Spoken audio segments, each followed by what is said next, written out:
Oi, gente, continuando aqui, provas no processo civil. Vamos falar agora do livre convencimento do juiz, ou, melhor dizendo, na redação que o CPC adotou agora, de 2015, 2016 para cá, é o convencimento motivado do juiz, né? Nós sempre dizíamos o livre convencimento do juiz, agora a gente fala também ainda em livre convencimento, mas o mais importante aqui é o convencimento motivado do juiz. Por quê? Porque o juiz tem que motivar todas as suas decisões, ainda que baseadas nas provas dos autos, mesmo que baseadas, nós vamos ver o que é essa regra aqui do 371 do Código do Processo Civil. Vamos lá. O juiz apreciará a prova constante dos autos, independentemente do sujeito que a tiver promovido, e indicará na decisão as razões da formação do seu convencimento. O que essa norma está dizendo aqui para nós? Está dizendo que as provas se destinam a formar o convencimento do juiz. Nós já vimos isso no vídeo anterior, não é? As provas servem para que o juiz fique mais confortável ao decidir o direito que eu estou alegando, porque ele viu os fatos ali, ele viu a prova daqueles fatos. E com base nessas provas que foram produzidas, o juiz vai formar o seu convencimento. Só que o seu convencimento, que vai constar lá no final do processo, na sentença, ele tem que ser motivado. O que é um convencimento motivado? É um convencimento a partir das provas que se prestaram a lhe convencer, e é um convencimento, é uma decisão que ele vai dar ao final do processo, justificada nas provas que foram produzidas. Então, o juiz vai apontar lá no final do processo, por exemplo, que ele se convenceu do direito alegado pelo autor, porque o autor fez prova disso, disso e daquilo, conforme testemunha ouvida em audiência, conforme documento anexado no movimento tal, conforme depoimento de fulano, ou conforme perícia realizada. Basicamente é o seguinte: quando o juiz prolatar sua sentença ou dar sua decisão reconhecendo o direito da parte, ele tem que motivar esse convencimento, ele tem que dizer por que ele se convenceu de que essa parte tem razão. Onde é que está no processo a motivação da sua decisão? Por que foi assim decidido e não daquele outro jeito? Por que o autor é vencedor e não o réu? Ele vai dar peso para as provas, ele vai justificar o seu convencimento, o seu entendimento a partir da valoração dessas provas. É isso que está dizendo o artigo 371 do Código de Processo Civil, tá?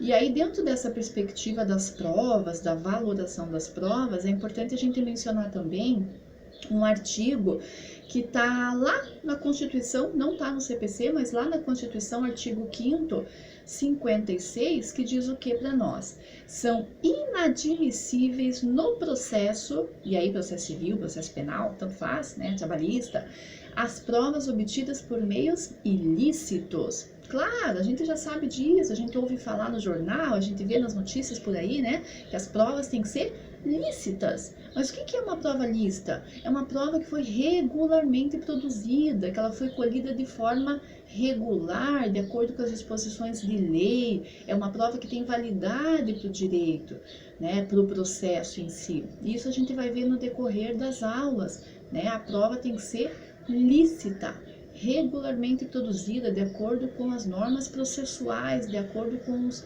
respeitados os direitos fundamentais. Em vários dispositivos atinentes às provas, nós vamos ver o que é essa tal de licitude da prova, né? Determinadas circunstâncias, por exemplo, vão determinar que a prova que foi colhida não é lícita, né? Um determinado jeito de colher a prova pode torná-la ilícita. Nós vamos falar disso mais para frente, tá? E aí também ainda nesse vídeo vamos falar aqui dos fatos que não precisam ser provados. Ué, tem fatos que eu não preciso provar? Tem sim. A regra é que todo fato que eu alegue no processo eu tenho que fazer prova, eu tenho que prová-lo, né? Nós vimos isso, já estamos sabedores dessa informação, né?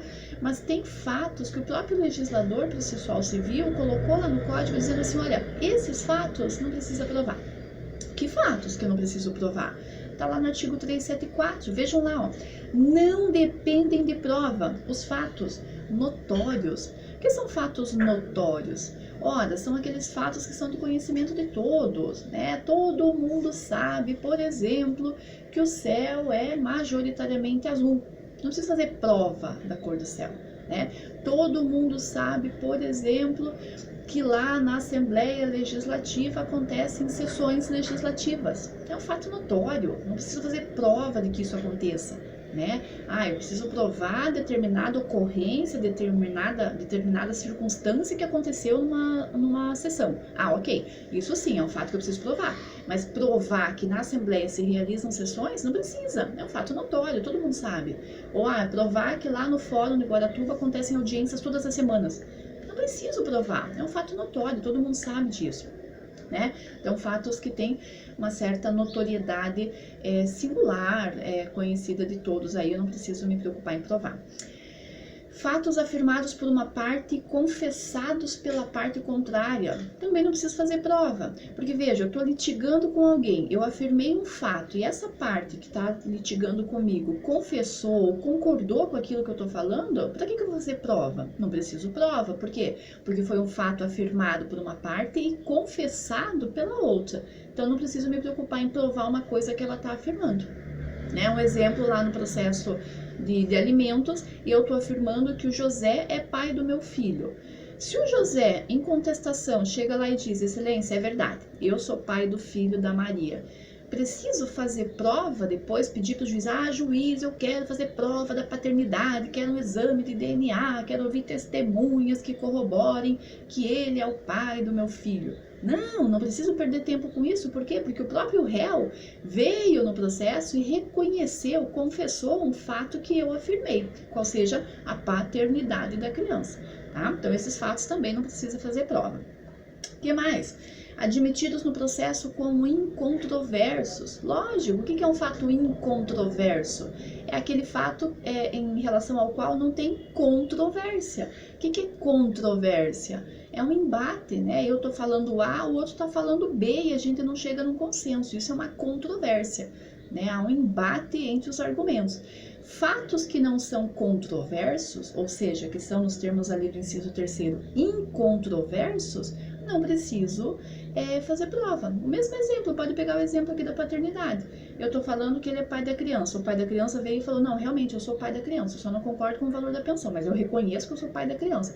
Esse fato, paternidade da criança, é um fato incontroverso. Então, não preciso fazer prova dessa natureza, tá?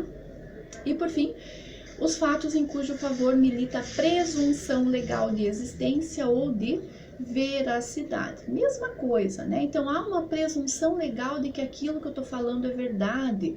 Então, presume-se que o alegante do fato tem razão e ele não precisa fazer prova. Um exemplo, ele dizer que na semana de tal dia, houve greve dos caminhoneiros. Primeiro, além de ser um fato notório, há uma presunção legal da existência e veracidade desse fato, porque é de conhecimento notório e porque houve, o Brasil todo soube dessa notícia e é algo que é verídico, né? Não há como dizer que ele está mentindo nesse fato aqui, tá? Então, fatos notórios, veracidade presumida, isso tudo está dentro do mesmo arcabouço ali, probatório. Então, são fatos que a parte não precisa provar, porque há uma presunção de que sejam verdadeiros, ok? O que mais que eu tenho ali? Eu coloquei ali as explicações e aí coloquei o artigo 375 para vocês também, né?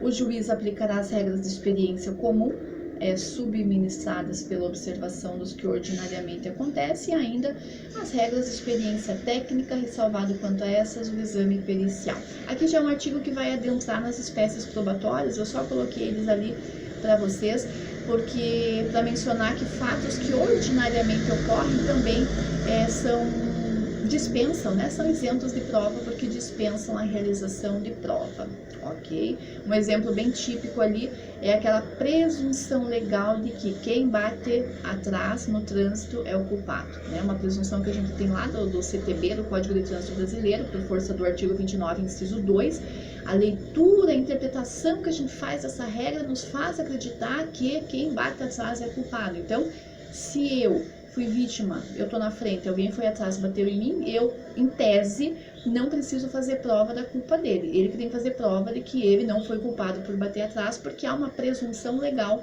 de que eu esteja certa nos meus argumentos, porque eu estava na frente e ele estava atrás, e quem estava atrás e bateu pelo CTB, né, o Código de Trânsito, presume-se culpado.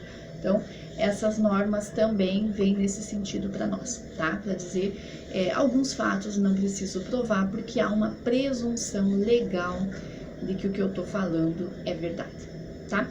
No próximo a gente vai falar aqui do momento de produção da prova e seguimos adiante. Até mais!